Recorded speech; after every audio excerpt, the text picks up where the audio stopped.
right? Right. Don't you say it sarcastically. Right. Okay, still about the same tone.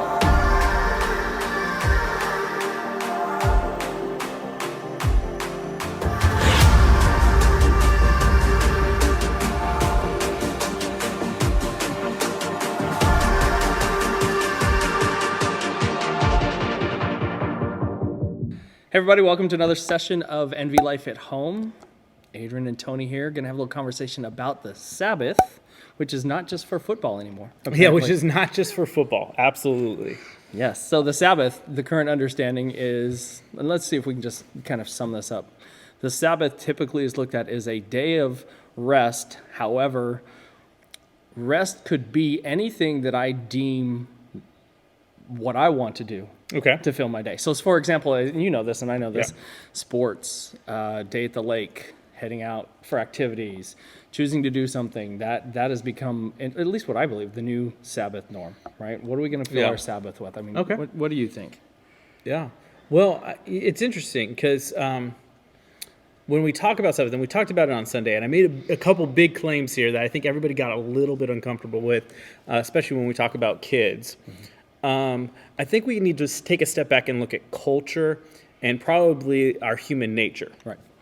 Culturally, we're pushed to do more. We're always pushed to do more, and I think that's historically how it is because that's our human nature is that we want to do more. And so the statement that I made was when we don't take a Sabbath, we're saying that God's providence is not good enough. What He provides is not good enough, and so we need to make up for it by working that extra day. And I think what we're seeing, especially with the advent of social media, which you guys are probably watching this on, is that we love posting pictures of our kids smiling in the different locations we put them. I do it too, right. And say, look at everybody else, be jealous because I'm here.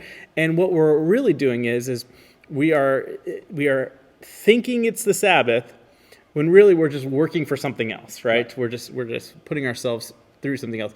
And so I think the hard part is when we talk about Sabbath is, so what do you mean? Should I just lay in bed all day and not do anything? Right. Well, no, that's legalistic. That's what we were talking about last week when the Pharisees were following. They were saying, hey, you can't do these 39 things, and that's legalistic. But really what we're saying here is we have to figure out how to get 24 hours of rest in every week. Right. And so what does that look like? Right. Well, I think it's interesting now, right? Because with everybody being either homebound or limited in activities or whatever it is, this idea of now I have to insert an additional respite or an additional period of time within a schedule that's already kind of full of naturally forced rest, I guess is what you want to say? So that's a great point. And so look at this as just a case study, the COVID case study, we're going to call it. We have been on lockdown for about a month and a half. Yeah. I have not been so busy as in this last month and a half than the past year or so. Yeah. This has been my busiest season, and it almost feels like God's pressing in on us saying, no, it's your time to rest, and somehow I have made it more busy. Yeah. You know what I mean? And I think some of that busyness is not necessarily hey, I'm working on something, but it's almost the stress of not being busy. It's our human nature. It's that culture kind of picking that up again. It is. And I think at times, too, we fill in the spaces where we could be resting with tasks and things to do. Yeah. And then we justify it. We can always explain it away. Okay, absolutely. It's, I have this window, I can do this. Or, I spend all morning teaching or working with my children, whatever it is. But the idea, so now let's kind of really unpack this idea. Sabbath. What is investing in the Sabbath looks like? Because I think everybody out there has their own definition. Yeah. Well, I do this is my Sabbath. Okay, well, let's talk about that. Yeah. What would that be? Man, I can tell you what it might be through the things that I realized it's not for me. Okay. I used this on my sermon on Sunday. I bought an old car, a 64 Carnegie, because I was going to work on it. My Sabbath was going to be wrenching on this car, and what it turned on was a headache and a heartache, and I realized that I was giving up time to work on this car, and it was not restful, not a Sabbath. And so I think there's this idea of we don't want to task out our Sabbath because that's going against what we want to do, but we also don't want to say well, we can't do anything on our Sabbath. I think there's this heart condition we have to approach and say, okay, what do we know for sure is not on my Sabbath table? Well, I know that going on Facebook and looking at our Facebook views for our NVLIFE at home is not on my Sabbath, and that's something that does. I put my phone away. I try to. That was a lie. I rarely do it, but I should do it. I know that's not Sabbath. That's me imposing work on my Sabbath. Even if I'm laying on my couch, I'm not Sabbathing. I know that when we look at our Sabbath at our weekend, we say, hey, we can't really do more than 2 things or else it stretches us too thin over a weekend. And so if that's a baseball game and going out to eat, then that's going to be it. And then we're going to spend the rest of the time at home or at a park or something like that. And I think that's the hard part, is gauging out what is the Sabbath. You don't want to necessarily create a curriculum for your kids on a Sabbath. Right. They need a Sabbath. They do a lot of work through the week. They need a Sabbath. So it's finding that rhythm and then realizing, have the self-awareness to say, this is not restful. Right. I recognize that this is not restful, so I'm not going to do it. And I think that's a big part of it too. When you realize it's not restful that you're working, cut it and figure out what you need to do to get that rest.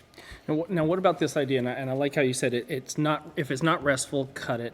Look at what you're doing and why, and kind of limit that and the heart condition behind it. So what about this idea that the Sabbath, and you look at today's work schedule, right? No longer is it a typical work week of Monday through Saturday, Monday through Friday. Yeah. I mean, we understand that people have multiple different levels of jobs and different callings within those jobs.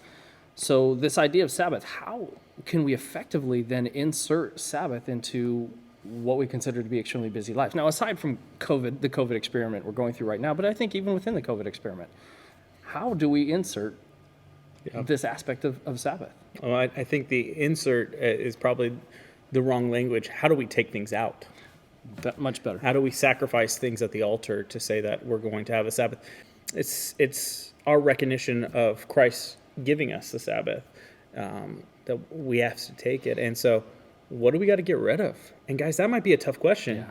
So there are things you just enjoy doing. I enjoy working, but that's not a Sabbath. And so I need to figure out what that 24 hours, and I would say, not trying to be not too legalistic, that 24 hours needs to be in a row. It has to be one 24-hour period. Right. I think it'd be wrong to say, hey, I'm going to take 2 hours on Monday, 3 hours on Wednesday. Right. I think that's a wrong interpretation of the Sabbath. I think it's legitimately, and again, I don't want to be legalistic, 24 hours. How do I take it? And I think you have to get rid of stuff. Well, and I think you said it perfectly. You're inserting Sabbath when you do 2 hours here, 3 hours there, and I think it's the removal. And that's you're right. It's absolutely, what do I need to remove? What do I need to create space with and take away so I can have that restful period? You know, and each family is different. You have to sit with your family and discuss with that too. And I know for us, we typically, because of our jobs and what we do, we're able to do it on Sunday, where Saturday is our activity day. We'll hang out as a family. We'll go hiking, go to the park. Sunday is our day of worship, and then our day of rest. Yeah. And for us as a family, that's, no technology, none of those types of things. If it means that we all find ourselves at the kitchen table playing a game together, then that's what it is. It's just a moment that we're not forcing any event or activity into a schedule, but it's sitting back and removing, and then finding that time of rest. Absolutely. And last, why do you think, and I'll maybe chime in with why is this so crucial? Well, I think it's crucial because God's made it crucial. He set the example of taking a day of rest, and we are foolish to believe that we can go 7 days a week. And so it's crucial because this is how we're built. It's to work 7 days in a row is to improperly use the vessel that God gave us. And so it's crucial because that's how we're supposed to be. That's the gift part of it. It is. For the way we talk about it as a family, for us, it falls into, like you said, for us, it's stewardship. How are we stewarding the time that God has blessed us with, the things that God has blessed us with? And are we finding that rest within that and saying, okay, our family, our time together, different things of whatever it is to reset? Because we can fill our schedules. We can fill our kids' schedules. We can fill our time. And then we can justify breaks within it. But I don't think that's healthy across the board. So, absolutely. Take your Sabbath, people. All right, guys. Thanks for tuning in. We'll see you next time.